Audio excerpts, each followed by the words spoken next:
జగిత్యాల జిల్లా కేంద్రంలోని ఇందిరా భవన్ లో గురువారం మాజీ మంత్రి వర్యులు తాటిపర్తి జీవన్ రెడ్డి విలేకరుల సమావేశంలో మాట్లాడారు. అఖిల భారత కాంగ్రెస్ పార్టీ అధ్యక్షుడు మల్లికార్జున ఖర్గే రాహుల్ గాంధీ రాజ్యాంగ రక్షణగా దేశ స్వాతంత్ర్యం కోసం పోరాటం చేసిన గాంధీ రాజ్యాంగ నిర్మాత అంబేద్కర్ విధానాలను సమాజానికి తెలిపేందుకు బాపు జై భీమ్ జై సంవిధాన్ కార్యక్రమం చేపట్టడం జరిగిందని, కాంగ్రెస్ పార్టీ రాజ్యాంగ నిబంధనల నైతిక విలువలు కాపాడడమే కోసం ముందుకు రావాలి. రాజ్యాంగ నైతిక విలువల గురించి నేను మాట్లాడితే ఎమ్మెల్యే సంజయ్ ఉలిక్కి ఎందుకు మా తాతల తండ్రులకెళ్ళి కాంగ్రెస్ పార్టీ మాదే అంటూ మీకు అనుకూలంగా అవకాశం వస్తే కాంగ్రెస్ పార్టీ అనుకూలంగా రాకపోతే తిరుగుబాటు ఇదేనా మీ సిద్ధాంతం అన్నారు.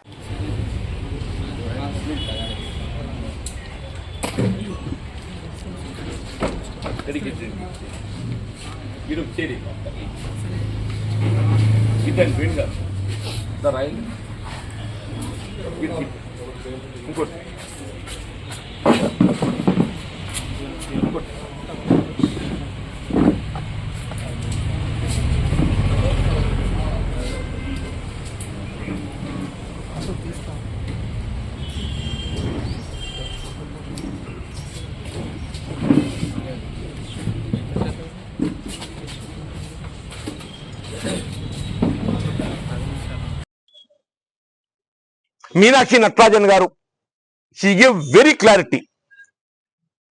ఈ ప్రభుత్వంలో మొదటి ప్రాధాన్యత హక్కు అనేది ఎమ్మెల్యే ఎన్నికల ఎవరైతే పార్టిసిపెంట్స్ ఉంటారో వాళ్ళది ఫస్ట్ రైట్. ఎందుకంటే ఈ రాష్ట్రంలో ప్రభుత్వం రావడం లోపల ప్రధాన కృషి ఎమ్మెల్యే ఎన్నికల్లో పనిచేసిన కార్యకర్తలది కాబట్టి the first right goes to MLA ఎన్నికల ప్రాధాన్యత.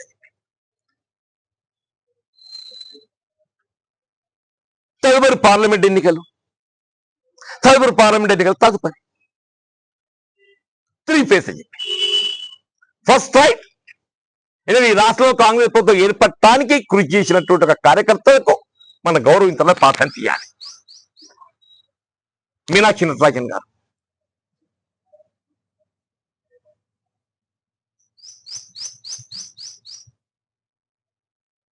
కాంగ్రెస్ పార్టీ ఆలోచన విధానం గురించి నేను మాట్లాడితే థ్యాంక్ యూ సార్. పార్టీ బలోపేతం చేయటం చేస్తున్నా నేను. ఎవరెన్ని ఆటంకాలు సృష్టించినా కాంగ్రెస్ పార్టీ బలోపేతం నా ఏకైక లక్ష్యం. ఎవరెన్ని ఆటంకాలు సృష్టించి ప్రయత్నం చేసినా కాంగ్రెస్ పార్టీ బలోపేతం. రాహుల్ గాంధీ గారు ప్రధానమంత్రి, ఈ దేశంలో ఏదైతే ఉందో రాహుల్ గాంధీ గారు ప్రధానమంత్రి చూడటమే నా లక్ష్యమనే కాకుండా ప్రతి కాంగ్రెస్ ప్రతి ఒక్క లక్ష్యంగా భావించాలని చెప్పాను. ఆయన ఆలోచన విధానాన్ని వల్ల నేను ప్రజలు తీసుకోపోయే ప్రయత్నం చేస్తున్నాను. రాహుల్ గాంధీ గారి యొక్క ఆలోచన విధానాన్ని ప్రజలు తీసుకోపోయే ప్రయత్నం చేస్తున్నాను.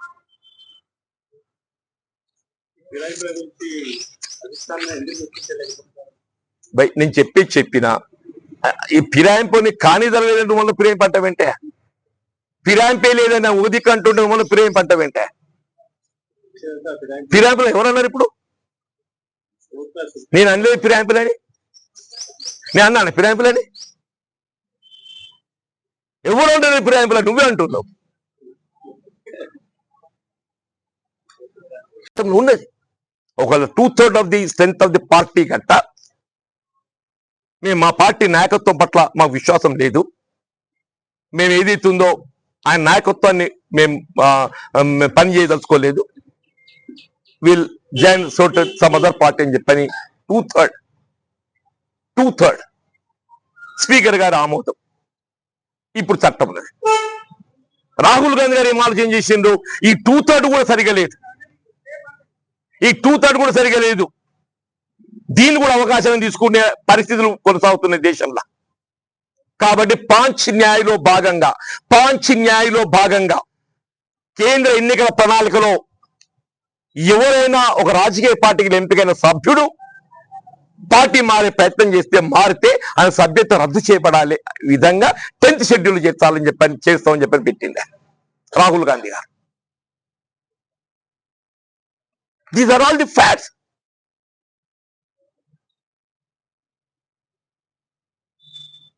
ఇవన్నీ ఉద్బోధించమని చెప్పి మాకు పార్టీ ఆదేశాలు ఇస్తే ఇవన్నీ ప్రజలకు తీసుకెళ్ళండి మాకు ఆదేశాలు. రాహుల్ గాంధీ గారి నాయకత్వాన్ని బలపరచండి. రాహుల్ గాంధీ గారి నాయకత్వ ఆలోచన విధానమే ప్రజలు తీసుకెళ్ళండి. కాంగ్రెస్ పార్టీ ఏ విధంగా రాజ్యాంగ నిబంధనలు కట్టుబడి ఉన్నది, బాబాసాహెబ్ అంబేద్కర్ గారి యొక్క ఆలోచన విధానానికి వీళ్ళ కార్యరూపం ఇవ్వబోతుంది. ఇది కాంగ్రెస్ పార్టీ.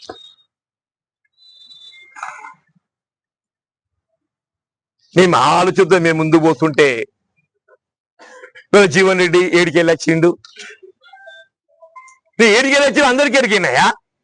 81 పంచాయతీ సమితి అధ్యక్షుడిగా 14 మంది 13 కాంగ్రెస్ పార్టీలు చెప్తే నేను ఒక్కరిని స్వతంత్రుడు. అధికార పార్టీ కాంగ్రెస్ పార్టీ, అధికార పార్టీ కాంగ్రెస్ పార్టీ. ఎందుకు నా ఆలోచన విధానం ఏదైతుందో అప్పుడు ఎమర్జెన్సీకి వ్యతిరేకంగా ఇంకో భిన్న అభిప్రాయాలతో కలిగి ఉంది.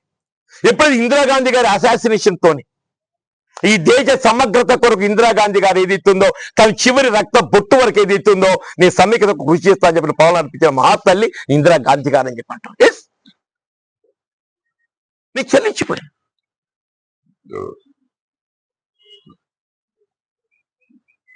శాసనసభ రద్దు అయింది. ఇక రద్దు కాకుండా కూడా నాకు అడ్డు కాదు, రద్దు కాకుండా అడ్డు కాదు. There is no anti defection law at all at that time. Yes, in 84 there was no anti defection law at all technically.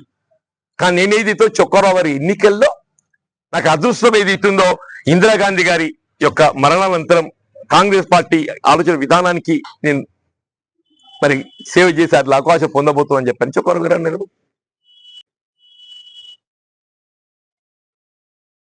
వాస్తవాలు ఒక విధంగా ఉంటే మా ఇంట్లో పుట్టిన పార్టీ పుట్టింది సత్యమే, ఎవడు కాదనే అది ఉన్నది ఒక పార్టీ కాబట్టి నీ ఇంట్లో పుట్టింది. మరి ఆ ఇంట్లోకి బయటకు ఎందుకు పోయినావు? ఆ ఇంట్లో ఎందుకు బయట పోయినావు అని చెప్పంటున్నా. నీకు అవకాశం వస్తే నీది, నీకు అవకాశం రాకుంటే మొత్తం సూర్యుడిగా మొత్తం తిరిగినట్టు భూంజుడు తిరిగినట్టు సూర్యుడు భూంజుడు తిరుగుతాడు కదనే, భూంజుడు తిరిగి మళ్ళా గమ్యానికి వచ్చే ప్రయత్నం చేస్తారు కదా.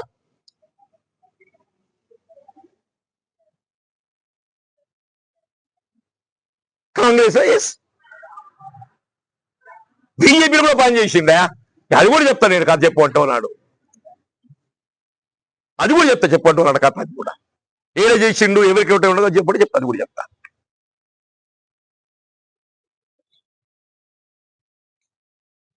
నేను చెప్పిన దానిలో మీరు దయచేసి యువర్ ఎట్ లిబర్టీ. నేను జనతా పార్టీకి వెళ్ళి పెద్దలు చొక్కారావు గారు కరీంనగర్కి వెళ్ళి పోటీ చేసింది, దామోదరరావు గారు జగిత్యాలకి వెళ్ళి పోటీ చేసింది. అప్పుడు ఏదైతుందో కేంద్ర కార్యాలయం సంజయ్ గారు ఇంట్లో, తెలుగుదేశం పార్టీ కార్యాలయం ఎక్కడికి నడిచింది 1999 అండ్ 2004. ఎవరికి మద్దతు చేసిందో అందరూ తెలుసు. తప్పు లేదు దాంట్లో, నేను తప్పు పట్టడం లేదు ఆయనను, నేను తప్పు పట్టడం లేదు అంటున్నా. నేను నీకు ఆ స్వేచ్ఛ ఉన్నది, ప్రజాస్వామ్యం నీకు ఆ స్వేచ్ఛ ఉన్నది. Because your independent at that time, because your independent at that time. Today your not independent. The difference you must.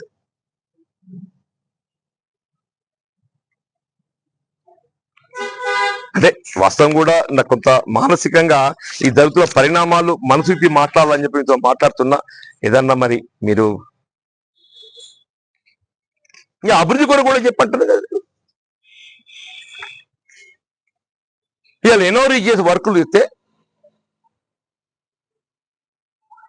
ఎవరికి ఇవ్వాలి? కాంగ్రెస్ ఇప్పుడు 10 ఏళ్ళు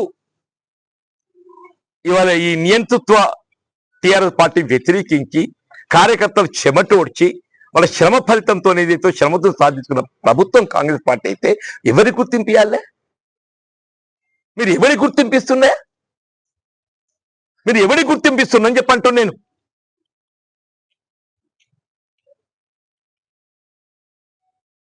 నైంటీ 90% ఇంతవరకు కాంగ్రెస్ జెండా కప్పుకోలేదు. 90% ఇంతవరకు కాంగ్రెస్ జెండా కప్పుకోలేదు. వెరిఫై చేయండి పనులు. వాళ్ళ కాంగ్రెస్ కార్యకర్తల యొక్క మనోభావాలు ఏ విధంగా ఉంటే మీరు దయచేసి ఊహిస్తారా? ఊహించరే?